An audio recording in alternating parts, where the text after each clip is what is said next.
Hello बच्चों, चलिए प्रश्न पढ़ते हैं। तो प्रश्न में दिया गया है, भ्रूण कभी कभी अंड की अपेक्षा भ्रूणकोश की किसी भी कोशिका से विकसित हो सकता है, इसे कहते हैं। तो हमारे पास विकल्प दिए गए हैं, अपबीजाणुता, अपयुग्मन, अनिषेक जनन या फिर अनिषेक फलन।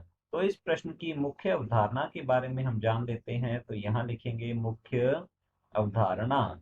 इस प्रश्न की मुख्य अवधारणा है हमारे पास अपयुग्मन। तो यहाँ लिखते हैं हम, अपयुग्मन से संबंधित यह हमारा प्रश्न है। तो अपयुग्मन जो है, इससे क्या तात्पर्य होता है ये हम समझ लेते हैं। तो यहाँ हम लिखेंगे कभी कभी। तो यहाँ लिखते हैं कभी कभी भ्रूणकोश की अंड कोशिका, भ्रूणकोश की अंड कोशिका जो कि मादा युग्मक का प्रतिनिधित्व करती है, अंड कोशिका अतिरिक्त के अतिरिक्त अन्य किसी कोशिका के अतिरिक्त किसी कोशिका अन्य किसी कोशिका जैसे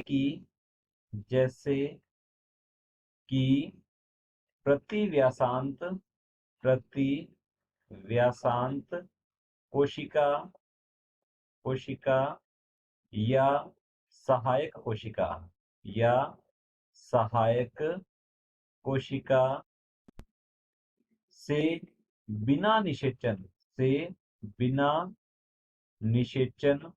भ्रूण का निर्माण से बिना निषेचन भ्रूण का निर्माण होना जो है, इसे कहते हैं अपयुग्मन। तो इसमें अंड कोशिका की कोई भूमिका नहीं होती है। तो भ्रूणकोश की अंड कोशिका के अतिरिक्त अन्य किसी कोशिका से बिना निषेचन के भ्रूण का निर्माण होता है, तो इसे हम कहते हैं अपयुग्मन। तो हमसे पूछा गया है प्रश्न में, भ्रूण कभी कभी अंड की अपेक्षा भ्रूणकोश की किसी भी कोशिका से विकसित हो सकता है, इसे कहते हैं। तो हमारे पास विकल्प है अपबीजाणुता। तो अपबीजाणुता से तात्पर्य होता है जब भ्रूणकोश का निर्माण बीजांडकाय या अध्यावरणीय कोशिकाओं से होता है, तो इसे अपबीजाणुता कहते हैं। तो हमारा ए विकल्प गलत होगा, बी दिया गया है अपयुग्मन। तो जब भ्रूण का निर्माण भ्रूणकोश की अंड कोशिका के अतिरिक्त अन्य किसी कोशिका से होता है बिना निषेचन के, तो इसे अपयुग्मन के नाम से जाना जाता है। तो हमारा बी विकल्प बिल्कुल सही उत्तर है।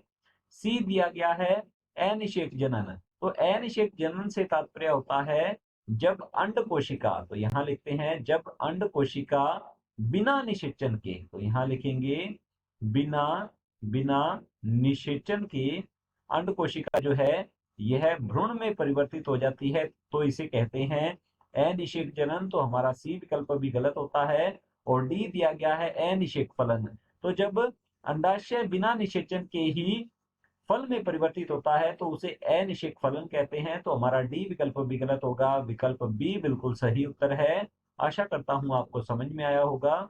धन्यवाद।